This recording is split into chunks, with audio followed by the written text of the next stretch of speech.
Pascal Berthaud, le directeur général du CEREMA. Merci pour les retours que vous nous avez faits. Voilà. On va redémarrer. Technique, mais on va y arriver.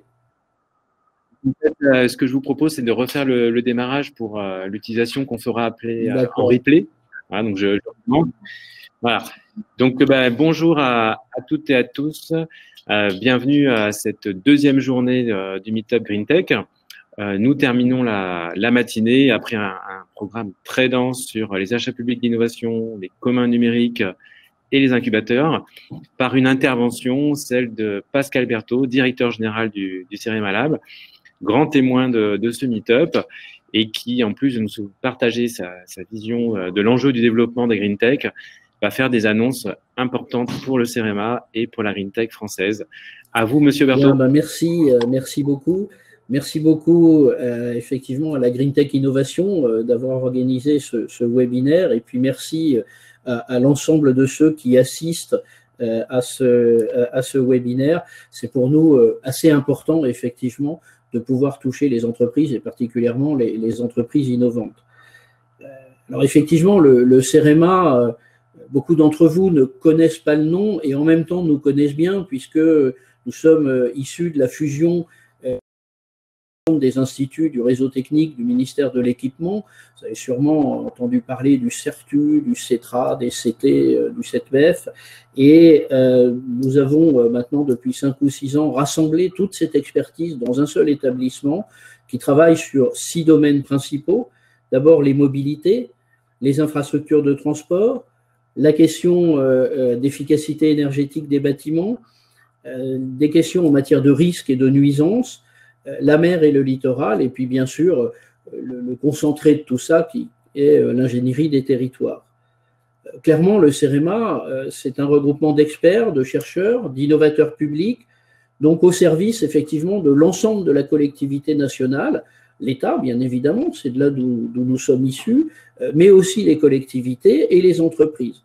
Nous ambitionnons évidemment d'être l'expertise publique de référence en matière, je dirais, d'aménagement des territoires au sens large. Un des grands atouts du CEREMA, c'est que nous sommes présents dans 23 villes, ce qui donne une couverture effectivement assez fine de l'ensemble des territoires, avec bien évidemment l'ambition que, quel que soit l'endroit par lequel on accède au CEREMA, on puisse accéder à l'ensemble de son expertise. Nos missions donc sont de trois types, recherche et innovation bien sûr, la diffusion des savoir-faire qui est important, et nous avons par exemple une activité très forte en matière de guide méthodologique, et puis bien sûr l'application sur le terrain. Nos fils rouges, c'est très clairement l'adaptation au changement climatique, la transition écologique et la cohésion des territoires. Alors vis-à-vis des entreprises, effectivement, un des sujets majeurs est justement ce transfert de savoir-faire, transférer à la fois nos résultats de recherche, à la fois les projets en matière d'innovation aux entreprises. Et pour cela, nous sommes depuis cette année labellisés Institut Carnot, à travers un Institut Carnot qui s'appelle Climadapt. Et on voit tout de suite évidemment quelle est la finalité. Et c'est pour nous un élément important, d'abord parce que le fait d'avoir été sélectionné est un signe fort de notre excellence scientifique et de notre dynamique de recherche partenariale. Et puis, c'est surtout important parce qu'on pense qu'à travers cet Institut Carnot, on pourra effectivement monter des projets en matière de recherche partenariale.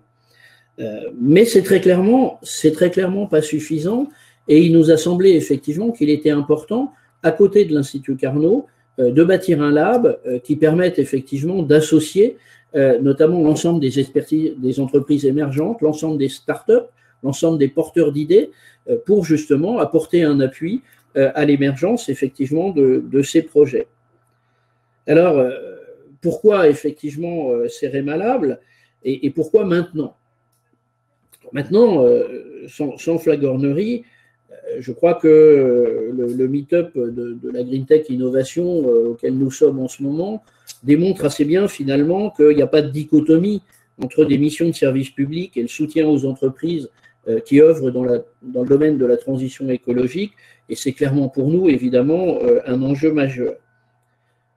Deuxième raison très forte, c'est qu'en matière de transition écologique, et je dirais encore plus en matière d'adaptation au changement climatique, Nous allons devoir, dans les années qui viennent, faire des efforts inédits, avoir une créativité particulièrement forte et surtout jouer collectif.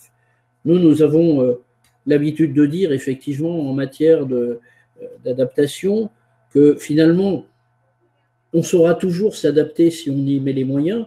Le pire, quelque part, c'est de ne rien faire. Et ça, je crois que c'est quelque chose d'essentiel. Ça veut dire pour nous, évidemment, que nous considérons que nous avons un devoir de nous mettre au service des projets d'entreprise, de co-innover et de nous impliquer, évidemment, dans le déploiement sur les territoires. C'est-à-dire qu'on considère que notre mission de service public, c'est d'apporter un appui aux innovations les plus audacieuses, de transférer effectivement notre R&D, et c'est le sens de cette démarche. Alors très clairement, nous avions prévu de vous passer un petit film, mais malheureusement, la technique ne permet pas de le faire, donc je vous invite à aller regarder ce film qui dure 1 minute 30 sur notre site internet, www.cerema.fr. Très clairement, la démarche Cerema Lab pour nous, c'est clairement une démarche spécifiquement orientée vers les startups et les PME innovantes pour leur proposer effectivement un accompagnement et technique et territorial pour accélérer les projets. C'est-à-dire que très clairement, nous mettons à disposition des startups, d'une part, toute notre expertise technique, sous forme effectivement d'un appui, et Dieu sait effectivement si, j'ai vécu dans d'autres vies, Dieu sait si cet appui technique est utile quand on démarre sa startup. Et puis, bien sûr, proposer effectivement aux startups qui seront sélectionnées une connexion à l'ensemble des écosystèmes territoriaux dans lesquels nous sommes, à la fois une connexion aux collectivités, une connexion aux différentes pôles de compétitivité, etc., dont nous sommes partie prenante, et puis avec, bien évidemment, la mise à disposition de nos plateformes technologiques, de notre recherche.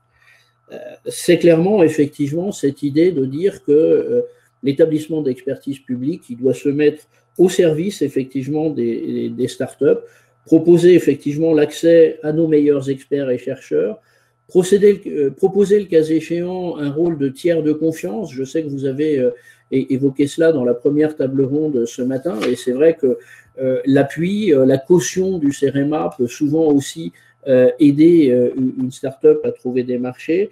Et c'est bien effectivement ce positionnement-là que nous souhaitons avoir.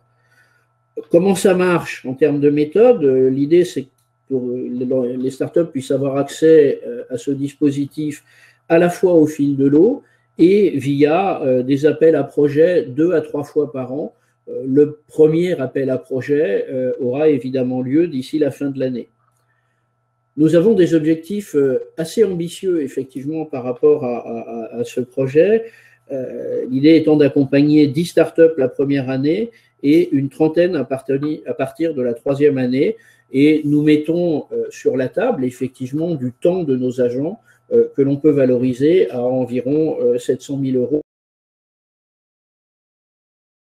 Du CEREMA, il est double, hein, à la fois de remplir ce rôle d'accompagnement des entreprises, et Dieu sait pour nous s'il est important, et en même temps, évidemment, de pouvoir, le cas échéant, monter des partenariats avec les startups en question et aller collectivement, lorsque la startup le souhaite, pouvoir réaliser des projets. Quelques exemples de projets, hein, qu'on a fait sans avoir effectivement Cerema Lab. L'apport, par exemple, de notre compétence métier bâtiment dans une société portée par une start-up technologique spécialisée en intelligence artificielle. Je crois qu'elle est autour de la table, c'est la start-up Namer. Ça peut être le montage de tests CIFRE et un partenariat technique sur la création de béton d'origine biologique et milieu marin avec la start-up Géocorail. C'est des terrains d'expérimentation. Je crois que le champ, à la fois en termes de domaine d'activité et à la fois en termes de possibilités ou de modalités de travail en commun, est très large. Et bien évidemment, nous sommes ouverts à toute idée, à toute proposition sur la meilleure façon de travailler ensemble. Voilà, dernier point, et évidemment, donc nous rejoignons évidemment immédiatement aujourd'hui le réseau Green Tech Innovation.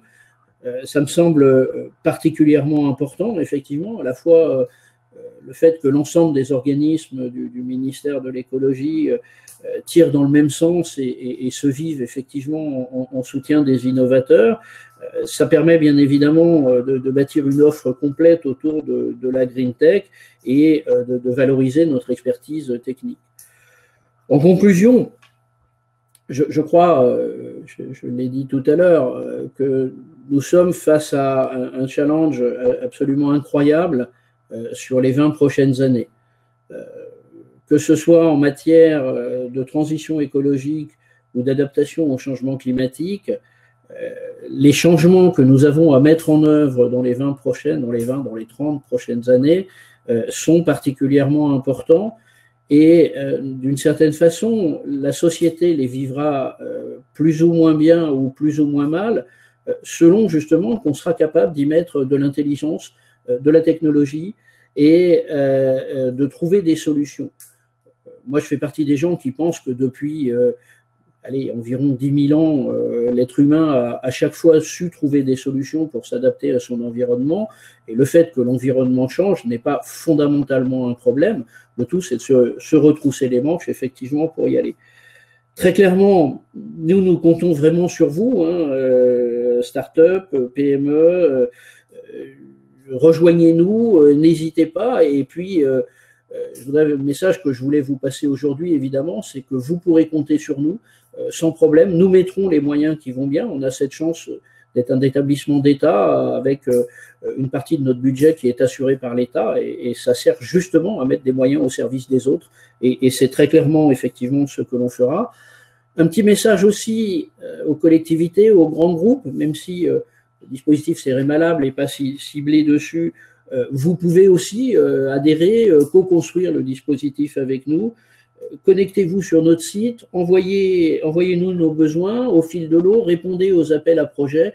Enfin, très clairement, moi, le message que je voulais vous passer aujourd'hui, c'est bien que nous considérons que notre rôle, c'est d'être à votre service. Je crois que c'est comme ça qu'on doit concevoir un établissement public et aidez-nous à vous aider, aidez-nous à finalement vous apporter le meilleur service possible.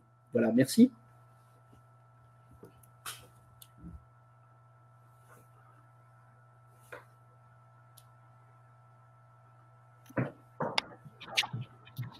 Merci Monsieur Berthaud, directeur général du CEREMA, pour cette intervention et pour ces annonces importantes. C'est franchement une excellente nouvelle pour les PME, les startups, le CTI, de voir cette nouvelle offre de service proposée par le CEREMA.